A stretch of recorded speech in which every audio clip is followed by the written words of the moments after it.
Kita seringkali ditakut-takuti dengan risiko dalam bisnis, seperti momok yang mengancam. Tapi bagaimana jika kami katakan bukan risikonya yang perlu kita hindari, melainkan kesempatan yang perlu kita kendalikan? Halo teman-teman, selamat datang kembali di channel kami, tempat di mana kami membahas finansial bisnis dengan santai, tetapi tetap dalam. Hari ini kita akan mengulik tentang sesuatu yang mungkin mengejutkan. Bukan risiko yang menghambat kesuksesan bisnis, melainkan kesempatan yang terkendali.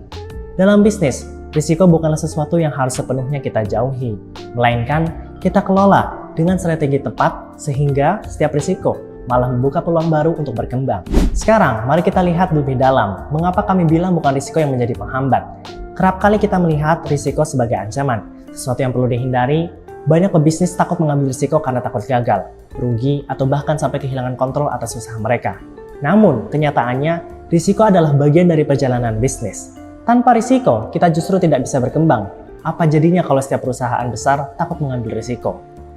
Mereka tidak akan sampai di titik mereka sekarang, bukan? Jadi, apa yang dimaksud dengan kesempatan yang terkendali? Gini teman-teman, kesempatan yang terkendali adalah konsep di mana kita mengenali dan mengelola risiko dengan bijak, agar setiap potensi ancaman berubah menjadi peluang. Dengan mengendalikan risiko, kita memberi ruang bagi kesempatan untuk tumbuh tanpa takut efek buruk yang berlebihan. Misal nih, saat perusahaan melihat peluang ekspansi ke pasar baru, jelas ada risikonya kan? Tapi daripada langsung maju tanpa perhitungan, kami menyarankan untuk mengendalikan kesempatan itu dengan strategi keuangan yang matang. Seperti menyusun rencana dana darurat, menganalisis tren pasar, dan menyusun proyeksi keuangan yang realistis. Oke, jadi bagaimana caranya kita mengubah risiko menjadi kesempatan yang terkendali? Yuk kita bahas 3 langkah penting yang bisa kalian terapkan.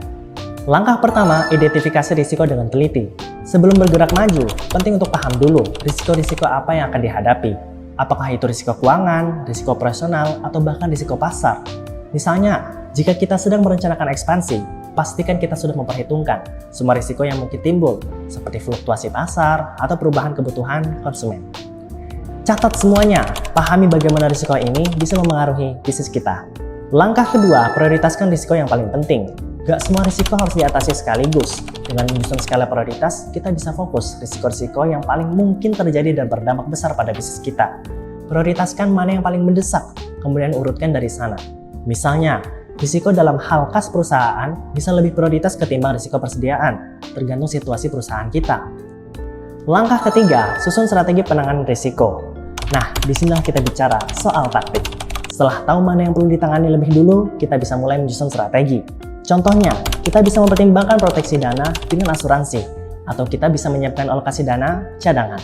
Seperti pepatah lama, siapkan payung sebelum hujan. Kita juga bisa melakukan diversifikasi produk atau pasar untuk meminimalkan risiko kehilangan pendapatan. Risiko dan peluang seringkali berjalan beriringan. Ketika kita dihadapkan pada risiko, coba lihat sisi lain yang bisa memberi keuntungan. Misal, kita ambil risiko untuk mengeluarkan produk baru. Mungkin risikonya adalah modal yang keluar besar atau takut produk tidak disukai pasar. Tapi lihat potensi kesempatannya.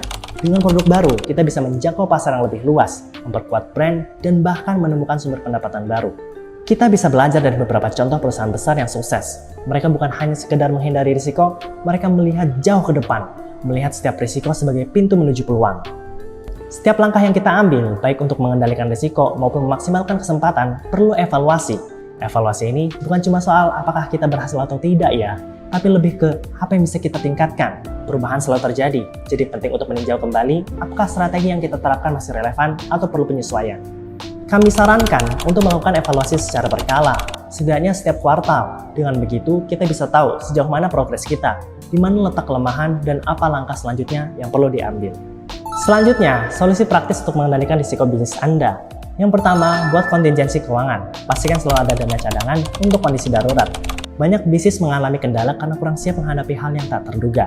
Dengan menyimpan dana cadangan, kita punya bantal yang bisa menopang jika ada gangguan tiba-tiba. Yang kedua, gunakan analisis data untuk pengambilan keputusan. Jangan lupa, data adalah teman baik kita dalam mengendalikan risiko. Dengan data yang tepat, kita bisa melihat tren, memahami pola, dan membuat keputusan yang lebih baik.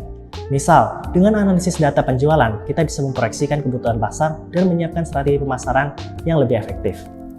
Yang ketiga, bangun tim yang terlatih dalam manajemen risiko. Tidak semua risiko harus dihadapi sendiri. Bentuklah tim yang bisa membantu dalam hal ini.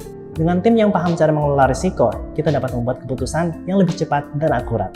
Jadi teman-teman, jangan lagi takut pada risiko. Jangan jadikan risiko sebagai alasan untuk tidak melangkah maju.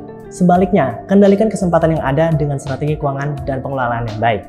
Risiko bukan lagi penghambat, tapi justru peluang jika kita bisa mengendalikannya. Dengan memahami konsep kesempatan yang terkendali, kita tidak hanya melindungi bisnis kita dari ancaman, tapi juga membuka pintu-pintu baru untuk berkembang. Yuk mulai sekarang, lihatlah risiko sebagai kesempatan. Dengan pengelolaan yang bijak, kita bisa mencapai lebih banyak hal tanpa khawatir berlebihan. Nah, sekian dulu sharing kami hari ini. Jangan lupa subscribe, like, dan bagikan video ini jika kalian merasa ada manfaatnya. Tinggalkan komentar juga kalau ada pertanyaan atau pengalaman kalian terkait risiko dan kesempatan di bisnis. Kami selalu senang bisa belajar bersama kalian semua. Sampai jumpa di video berikutnya. Belajar keuangan bisnis, jadi ilmu keuangan.